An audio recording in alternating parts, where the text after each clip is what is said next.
오늘 저는 여러분들과 함께 읽은 이 본문은 예수님께서 행하신 첫 번째 기적에 대한 그러한 내용입니다. 이 기적은 갈릴리 가나라는 지역에서 일어난 일이고요. 결혼식 때 일어난 일입니다. 결혼식이라는 것은 어느 문화에 살든지 기쁨의 잔치이죠. 신랑 신부가 기쁠 뿐만 아니라 함께한 하객들도 아주 기쁨 가운데 예식을 참여하게 됩니다. 또한 예식을 더 풍성하게 하는 것은 아마 음식일 것입니다. 풍성한 음식이 함께 곁들여질 때 더 큰 그런 기쁨이 있죠. 유대인들의 결혼식에 있어서도 많은 음식이 제공되었는데 특별히 포도주가 이렇게 제공이 되었습니다. 팔레스타인 지역은 물이 귀하고 또 물이 있다 하더라도 주로 석회수 이기 때문에 포도주가 이렇게 발달했습니다. 독일 같은 경우도 이렇게 맥주가 발달한 이유가 물 자체가 석회수이기 때문에 그러한 문화적인 그런 영향이 있는 것입니다.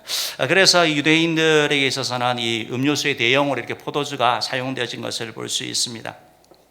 성경에서 포도주는 기쁨을 상징하죠.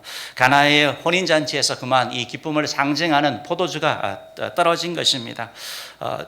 자칫하다가는 결혼의 그런 흥이 깨어질 수도 있고 또 준비한 사람 입장에서는 제대로 준비하지 못했다라는 이런 책망을 들을 수도 있는 좀 난감한 그런 상황입니다. 이때 예수님께서 물로 포도주를 만들어 주셨고 그래서 결혼식에 큰 기쁨을 더하여 주셨고 그래야 결혼식이 어려움없이 마칠 수 있었습니다. 오늘 이 본문을 중심해서 떨어졌을 때라는 제목으로 몇 가지 교훈을 얻기를 원합니다. 첫 번째로 살다 보면 떨어질 때가 있습니다. 따라합시다. 살다 보면 떨어질 때가 있습니다. 그렇습니다. 우리는 늘 풍성하게 살고 늘 여유 있게 살고 싶은데 살다 보면 이러할 때가 우리 가운데 온다라는 것입니다. 오늘 예수님께서는 가나의 이 결혼식에 참여하셨는데 누구의 결혼식인지 오늘 본문은 알려주지 않지만 가나가 예수님이 자라신 그 나사렛에서 약 6km 정도 떨어진 1시간 거리가 되지 않는 그러한 곳이고 또 결혼식장에 바로 예수님의 모친인 마리아도 초청을 받았다고 얘기하고 있고 예수님과 제자들도 초청받았다는 것을 봤을 때 예수님의 친척이라든지 아니면 가까운 동네 사람의 그런 결혼식이라는 것을 우리가 추측할 수는 있는 것입니다. 한참 결혼식이 진행되는 가운데 중대한 사건이 발생되었는데 이것이 바로 포도주가 떨어지는 사건이었던 것입니다. 잔치가 오늘날처럼 결혼식이 1시간 길면 2시간 안에 끝나는 것이 아니라 7일간 지속되었습니다. 그렇기 때문에 결혼잔치를 잘 진행하기 위하여 최선을 다해서 준비를 합니다. 그럼에도 불구하고 오랜 기일 동안 잔치가 진행되다 보면 뜻하지 않게 이렇게 포도주가 떨어질 수가 있다라는 것입니다. 포도주가 없이 잔치를 계속한다는 것은 불가능한 것이죠. 그래서 좀 기쁨을 상징하는 포도주가 떨어진 결혼식은 정말 난감한 그러한 상황인 것입니다. 당시에 포도주를 준비한다는 것이 오늘처럼 쉽지 않았습니다. 마트에 가서 포도주를 구입할 수 있다든지 한 것이 아니고 당시에는 결혼식을 앞두고 계속해서 이렇게 몇 년간 포도주를 준비한 것이었기 때문에 남의 집에 가서 빌려올 수도 없는 그런 상황이었습니다. 우리 인생을 살다 보면 우리도 이러한 경험을 할 때가 있습니다. 이런 상황을 만날 때가 있습니다. 어느 날 갑자기 인생에서 포도주가 떨어지는 것처럼 기쁨이 다하고 근심 걱정 가운데 빠질 때가 있다라는 것입니다. 잘 되던 사업이 갑자기 어려워져서 물질적인 어려움을 겪게 되는 것입니다. 자녀가 공부를 잘했는데도 대학 시험에 떨어지기도 하고 또 여러 시험에 탈락하는 것을 보기도 합니다. 잘 되는 직장에서 승진이 예상되었는데 뜻하지 않게 승진에서 떨어지는 그런 경험도 있습니다. 몸이 아파서 병이 나기도 합니다. 교회를 잘 다녔는데 별일도 아닌 그런 일 가운데 마음에 큰 상처를 받았다고 해서 신앙이 떨어져서 믿음이 떨어지는 그런 경우도 보게 되는 것입니다. 이런 일들이 우리 삶 가운데 일어나면 당혹스럽습니다. 자존심이 강한 사람들은 이런 일들이 일어나면 스스로 자기 자신을 심히 질책하기도 하고 때로는 주변 사람들을 책망하면서 옆에 사람들을 힘들게 하기도 하는 것입니다.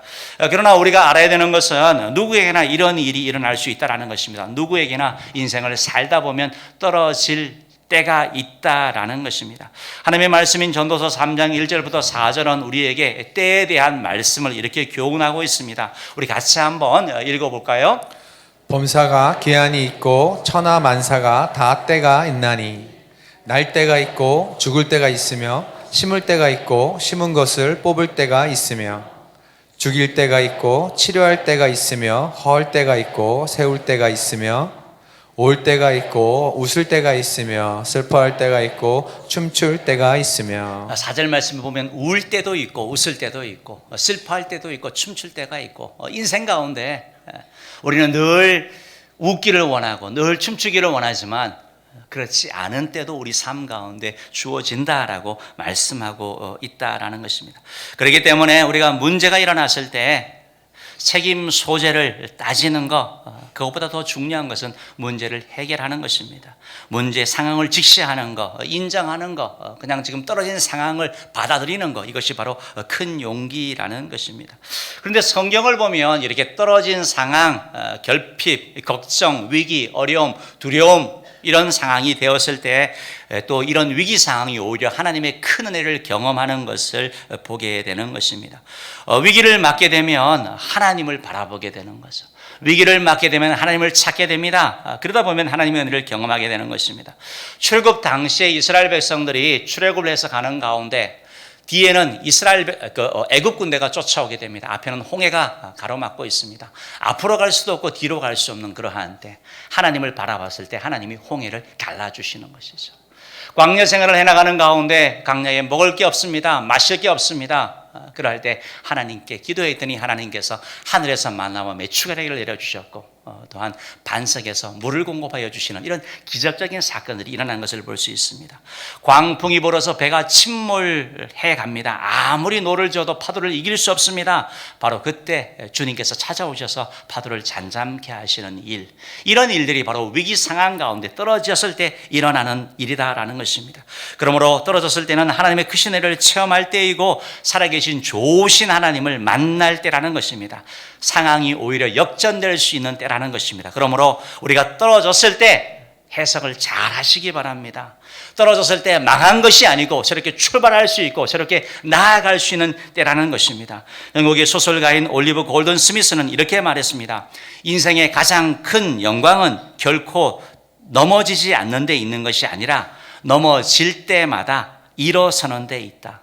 안 넘어지는 게 위대한 게 아니고 넘어질 때마다 일어나는 것, 그것이 바로 참된 영광이다라고 얘기를 했습니다.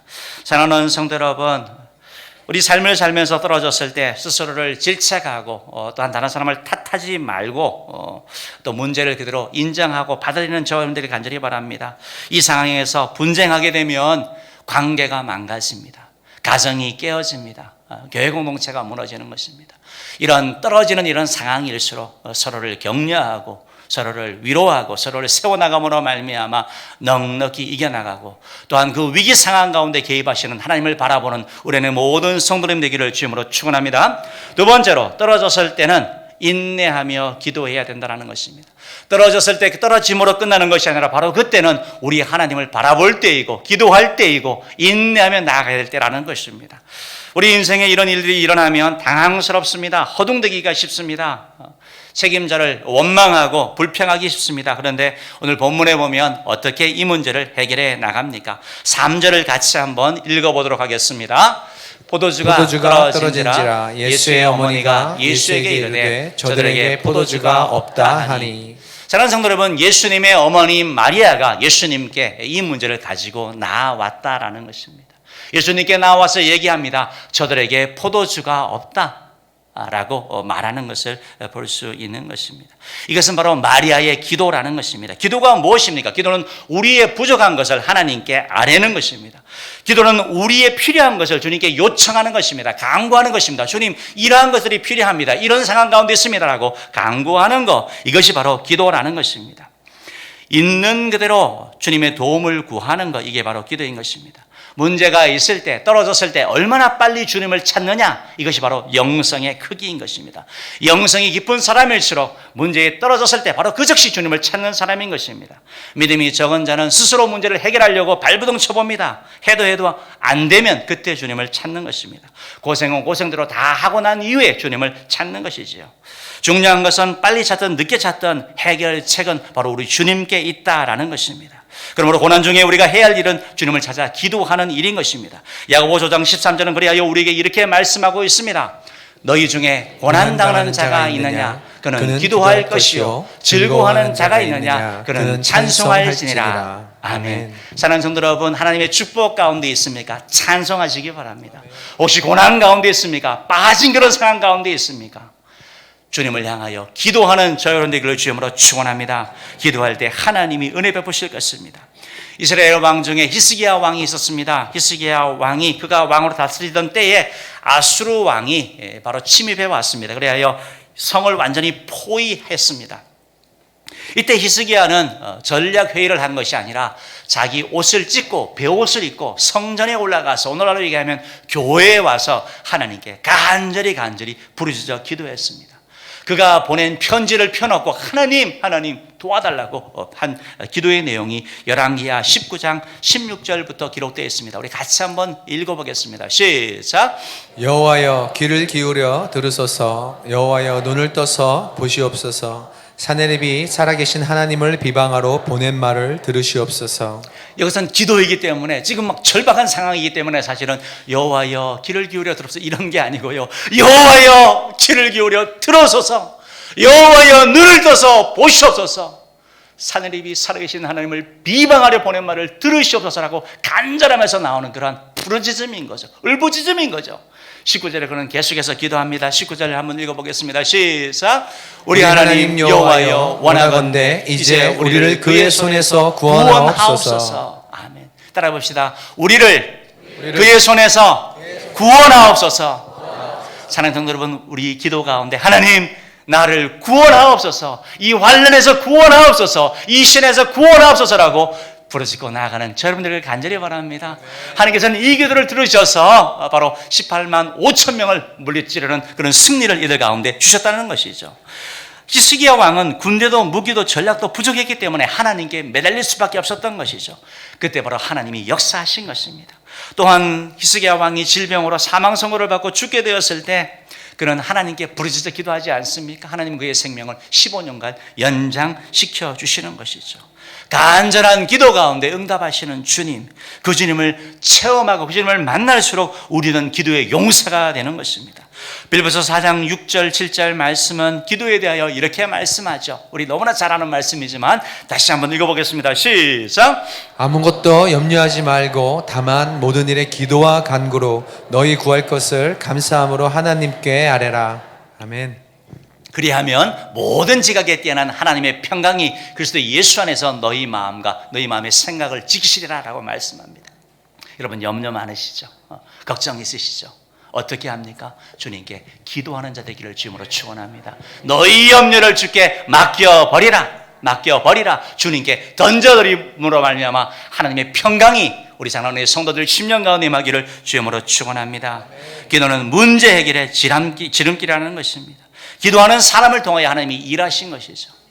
이스라엘 백성들이 다 죽게 되었을 때 에스더가 죽으면 죽으리다라고 기도했을 때 하나님이 그 기도 가운데 응답하지 않았습니까? 다니엘이 기도했을 때 하나님이 사자입을 봉하시는 기적이 일어난 것이죠. 엘리야가 기도했을 때 하나님의 하늘에서 불이 내린 것이죠. 바울과 실라가 찬양과 기도했을 때 옥문이 내리는 역사가 일어난 것이죠. 사랑하는 성도 여러분, 인생의 위기 속에서 떨어졌을 때 바로 우리 하나님을 바라보는 하나님께 부르짖어 기도하는 저와 여러분 되기를 간절히 바랍니다. 예레미야 33장 3절 말씀, 기도에 대한 말씀인데요. 우리 한 번 더 읽어봅시다. 시작.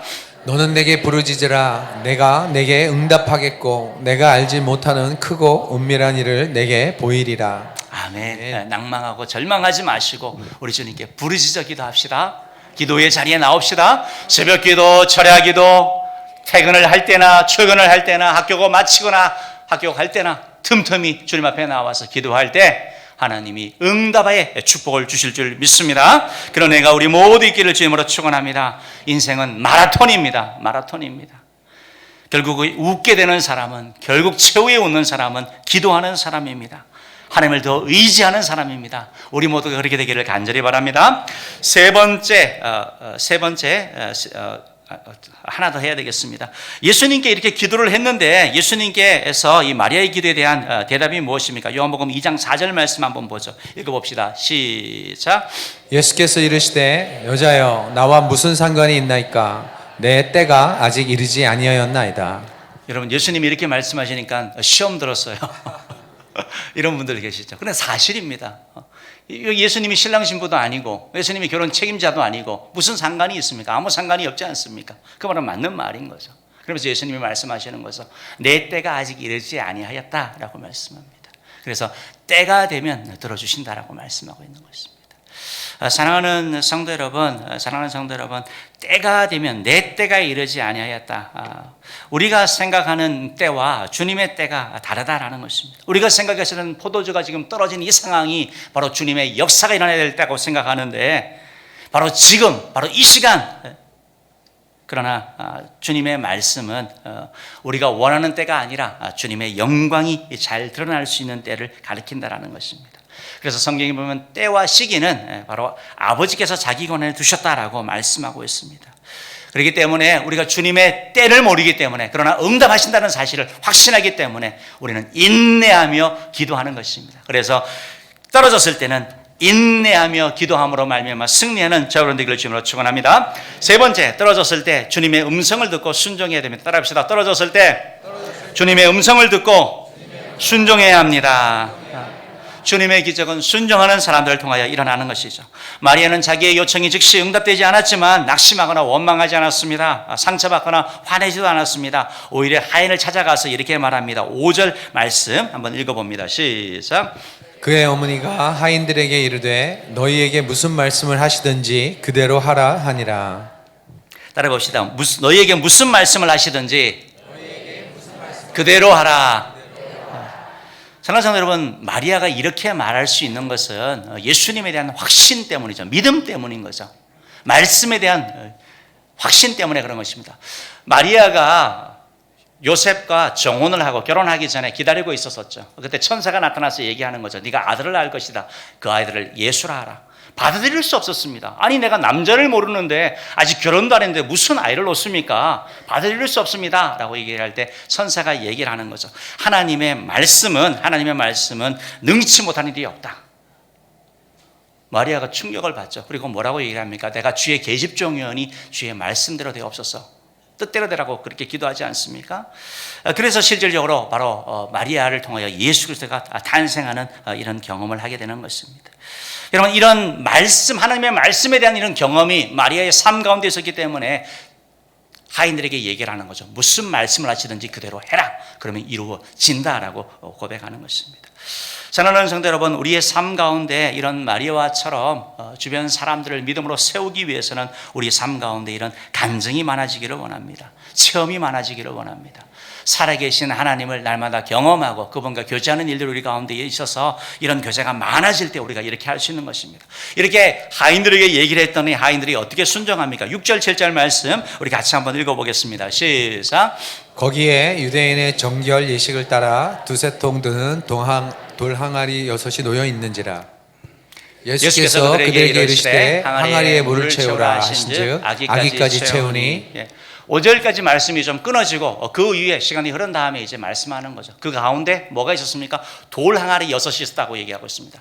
정결 예식에 의하여 유대인들은 식사 전에 손을 씻고 또한 손님이 오실 때 발 씻을 물을 주는 그 정결 예식을 행하는 돌 항아리로 말합니다. 돌로 만들어진 항아리를 얘기를 하는 거죠. 그리고 그 돌 항아리의 크기가 두세 통이라고 표현하고 있습니다. 항아리의 크기가 다른 것을 말하는 거죠. 두세 통은 영어 성경을 보니까 20갤런 때로는 30갤런을 얘기하고 있습니다. 우리로 얘기를 하자면 20갤런이면 약 80리터고 30갤런이면 120리터 정도 되는, 그래서 상당한 그러한 항아리를 생각할 수 있는 것입니다. 예수님이 바로 그에게 얘기하는 거죠. 바로 물을 채우라라고 말씀합니다. 그러자 바로 이 하인들이 물을 채웠는데 오늘 7절 말씀에 보니까 물을 채우라 하신즉 아기까지 채웠다, 끝까지 채웠다라고 이렇게 말씀하고 있습니다. 바로 종들의, 바로 하인들의 순종하는 모습을 우리에게 보여주고 있는 것입니다. 당시에는 수도가 있어가지고 수도에 물을 하는 게 아니라 물을 져서 나르는 것이는 거죠. 그래서 적극적인 순종, 기쁨의 순종을 말하는 것입니다. 적당히 하는 것이 아니라 최선을 다해서 하는 것을 말하는 것입니다. 사랑하는 성도 여러분, 잔재주보다 더 중요한 것은 태도인 것입니다. 충성도 태도인 것입니다. 끝까지 감당해 나아가는 것. 바로 이것이 바로 종의 모습들 가운데 나타나는 것이죠. 조그마한 태도가 우리의 삶을 다르게 하는 것입니다. 고린도서 4장 1절 2절 말씀을 보면 주의 직분을 맡은 우리들에게 이렇게 말씀합니다. 한번 읽어보겠습니다. 시작. 사람이 마땅히 우리를 그리스도의 일꾼이요 하나님의 비밀을 맡은 자로 여길지어라. 그리고 맡은 자들에게 자들에게 구할 것은 충성이니라. 충성이니라. 아멘. 사랑하는 성도 여러분, 우리가 직분자로서도 성도로서 우리가 일들을 감당할 때 때때로 적당하게 하고 싶을 때가 있을 것입니다. 그러나 주님이 원하는 것은 맡은 자에게 구할 것은 무엇이래요? 충성이니라. 충성에 따라 합시다. 충성이니라. 주님을 마음을 기쁘게 드리는 저 여러분들이 간절히 바랍니다. 이 하인들처럼 그냥 적당히 하는 것이 아니라 끝까지 충성 다하는 그래 주님의 마음을 기뻐하기를 주임으로 축원합니다. 그리고 나서 예수님이 물을 채우라고 하시고 난 다음에 8절에 또 이렇게 말씀합니다. 한번 읽어보겠습니다. 시작. 이제는 떠서 연회장에게 갖다 주라 하심에 갖다 주었더니 물을 채우라고 하시고 그리고 그것을 연회장에게 갖다 주어라. 그 전체 결혼식을 책임지고 있는 장에게 갖다 주라고 말씀하고 있는 거죠. 여러분 어느 게 더 쉽습니까? 이 돌 항아리에다 물을 채우는 게 쉽습니까? 아니면 연회장에게 이거 포도주입니다라고 갖다 주는 게 쉽겠습니까? 채우는 게 쉽겠죠. 잘못 갖다 줬다가는 이게 포도주냐 하면서 난리가 나지 않겠습니까? 어쨌든 이 하인들은 불평하지 아니하고 따지지 아니하고 그대로 그냥 순종합니다. 아무 말 없이 예수님 말씀에 순종합니다. 그때 무슨 일이 일어납니까? 9절 10절 말씀 놀라운 일이 일어나죠. 읽어보겠습니다. 시작. 연회장은 물로 된 포도주를 맛보고도 어디서 났는지 알지 못하되 물떠온 하인들은 알더라. 연회장이 신랑을 불러 말하되 사람마다 먼저 좋은 포도주를 내고 취한 후에 낮은 것을 내거늘 그대는 지금까지 좋은 포도주를 주었다다 하니라. 아멘. 연회장이 한 것은 물로 된 포도주 그것을 마시고 나서 하는 얘기가 뭡니까? 세상의 포도주 최고의 포도주라고 말씀하고 있는 거죠. 10절 말씀이 하는 것처럼 사람은 그렇습니다. 사람은 처음에 잘해주죠. 처음에는 좋은 것을 얘기하죠. 그러나 지나보면 꼭 그렇지만은 않습니다. 그러나 예수님은 교회는 신앙생활은 처음엔 좀 힘들다 하더라도 갈수록 풍성해지는 것. 이게 바로 세상과 교회의 차이점이라고 이 종의 입을 통하여 하나님이 말씀하시는 것이죠. 바로 주님의 역사가 바로 이렇게 나타나는 것이죠. 순종하는 자를 통하여 이렇게 나타난다는 것입니다. 사랑하는 성도 여러분, 어떻게 이런 일이 일어날 수 있습니까? 바로 주님의 말씀에 순종했기 때문에 일어나는 것이죠. 떨어졌을 때 우리가 할 일은 순종하는 것이다라는 것입니다.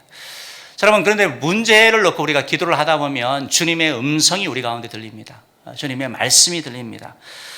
내 기도를 했는데 다른 말씀이 들리는 거예요. 나는 물질의 문제를 놓고 기도했는데 하나님이 다른 걸 말씀하시는 거예요.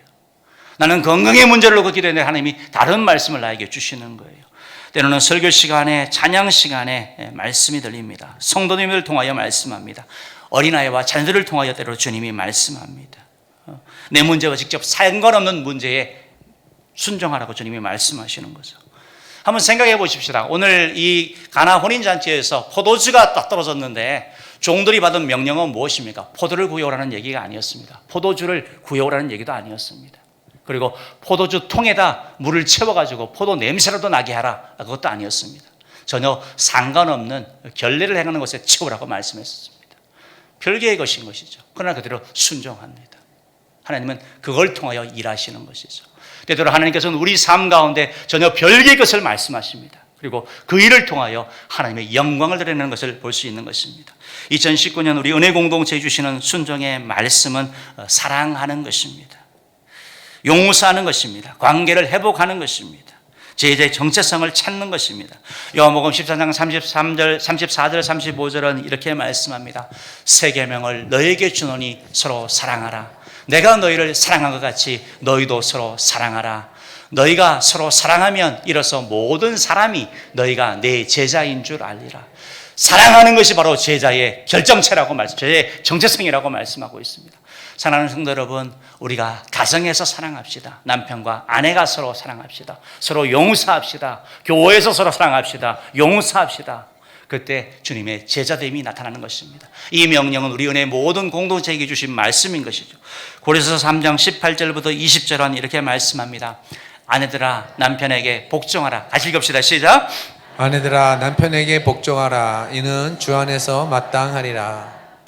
남편들아 아내를 사랑하며 괴롭게 하지 말라. 자녀들아 모든 일에 부모에게 순종하라. 이는 주 안에서 기쁘게 하는 것이니라. 이 말씀을 보는데 특별히 19절 말씀에 남편들아 아내를 사랑하며 괴롭게 하지 말라 라고 말씀하고 있습니다. 우리 남편들이 잘 새겨들어야 될 것 같습니다. 또한 자녀들은 부모들에게 순종하며 나아가야 될 것 같습니다. 사랑하는 성도 여러분, 오늘 주님이 우리에게 말씀을 주실 때 주의 음성을 듣고 순종하는 자를 통하여 일하신 것을 볼 수 있습니다. 오늘 주님의 놀라운 창조 역사를 경험한 사람은 누구입니까? 하인들입니다. 우리 9절 말씀을 같이 한번 읽어봅시다. 9절 말씀 읽어봅니다. 연회장은 물로 된 포도주를 맛보고도 어디서 났는지 알지 못하되 물 떠온 하인들은 알더라. 연회장에 있는 귀빈도 아니고 그냥 보잘것없는 하인, 물 떠온 하인들, 다른 말로 하면 뭡니까? 순종한 하인들은 알더라죠. 그렇죠? 순종한 사람은 알더라죠. 순종한 사람이 경험하는 것이죠. 하나님의 말씀에 순종한 사람들이 그 말씀의 결과를 보는 겁니다. 영광을 보는 겁니다. 역사를 보게 되는 것입니다. 사랑하는 성도 여러분, 예수님께서는 이 물을 포도주로 만드시면서 왜 물을 제자들에게 말씀하시면서 야 너희들 저 깊은 산에 가서 약수를 떠와라. 제주 삼다수 참 좋다고 하는데 그 물을 채워라 라고 말씀하지 않으시고 그냥 보통 물 채우라고 말씀하고 있습니까? 왜냐하면 물 자체의 능력이 아니라 바로 우리 주님의 능력이기 때문에 그렇다는 것입니다. 어떤 물이든지 어떤 존재든지 주님의 변화의 능력이 바로 우리 주님께 있다는 것을 말씀하고 있는 것입니다. 사랑하는 성도 여러분, 그러나 우리는 자꾸 그렇게 얘기를 합니다. 주님, 내가 조금 더 준비하고 나서 순종하겠습니다. 내가 좀 더 능력을 갖춘 후에 순종하겠습니다. 좀 더 스펙을 갖춘 후에 주님의 말씀에 순종하겠습니다. 조금만 기다려 주십시오 라고 얘기를 합니다. 그런데 개미가 힘을 기른다고 그 힘이 얼마나 되겠습니까? 참된 능력은 주님을 의지하는 것인 줄 믿으시기를 바랍니다. 주님의 말씀에 순종하며 아멘하는 것, 그곳에 바로 능력이 있고 그 사람을 통하여 주님이 일하시는 것입니다. 그러한 저 여러분 되기를 주님으로 축원합니다. 사랑하는 성도 여러분, 11절 말씀 읽겠습니다. 11절 말씀 읽어봅니다. 시작. 예수께서 이 첫 표적을 갈릴리 가나에서 행하여 그의 영광을 나타내심에 제자들이 그를 믿으리니. 아멘. 오늘 이 가나의 이 표적의 모든 내용들은 사실은 하인도 아니고 마리아도 아닙니다. 바로 예수 그리스도입니다. 그래야 예수께서 이 첫 표적을 갈릴리 가나에서 행하여 그의 영광을 나타내셨다. 그분의 하나님 되심을 드러냈다는 것입니다. 메시아이심을 드러냈다는 것입니다. 사람이 아닌 진정한 우리의 구원자이심을 나타내셨다는 것입니다. 제자들이 그를 믿었다. 누구로 믿었습니까? 하나님의 아들로 믿는 거죠. 그리스도로 믿는 일이 일어난 것입니다. 사랑하는 성도 여러분, 우리 주님은 물로 포도주를 만드는 능력이 있는 분이십니다. 물을 포도주로 변화시킨 주님은 어떤 구정물과 같은 사람이라 할지라도, 어떤 처참한 환경 가운데 떨어진 그런 상황 가운데 있는 사람이라 할지라도 변화시킬 능력이 있는 걸 믿으시기를 바랍니다. 예수님은 핍박하던 사울을 사도 바울로 만드셔서 복음 전하는 일꾼으로 삼지 않았습니까? 깡패였던 수없이 많은 사람들을 다 복음 전도자로 목사들로 만들지 않았습니까? 예수님에게는 불가능이 없습니다. 누구든지 변화시킬 수 있는 거죠. 사람들이 얘기를 합니다. 에이, 저 사람은 절대 안 바뀐다. 내가 그 사람 잘 알아. 내가 살아봐서 아는데 절대 안 바뀌어. 앞으로도 안 바뀔 거야. 그러나 예수님은 그 사람을 변화시킬 수 있습니다. 사람은 사람을 변화시킬 수 없습니다. 조금 치장해 줄 수 있겠죠. 옷을 꾸며주고 뭔가 치장을 해줄 수 있겠지만 속사람은 변화시킬 수 없습니다. 그러나 우리 주님은 우리의 내면을 바뀔 수 있다라는 것입니다. 우리 주님 바라보고 나아가는 여러분에게 간절히 바랍니다. 혹시 여러분 삶 가운데 절대 변하지 않을 것 같은 그러한 문제와 그런 상황들, 그런 어려움이 있습니까? 그런 사람이 있습니까? 사람은 못합니다. 그러나 물로 포도주를 만드신 그분, 하나님의 영광을 드러내신 그 예수 그리스도께서는 불가능이 없는 줄 믿으시고 그 주님 앞에 믿음으로 나가는 저와 여러분들을 주님으로 축원합니다. 그때 우리 하나님이 일하실 것입니다. 그런 주님의 영광의 도구로 쓰임받는 우리 모두 되기를 주님으로 축원합니다. 기도하겠습니다.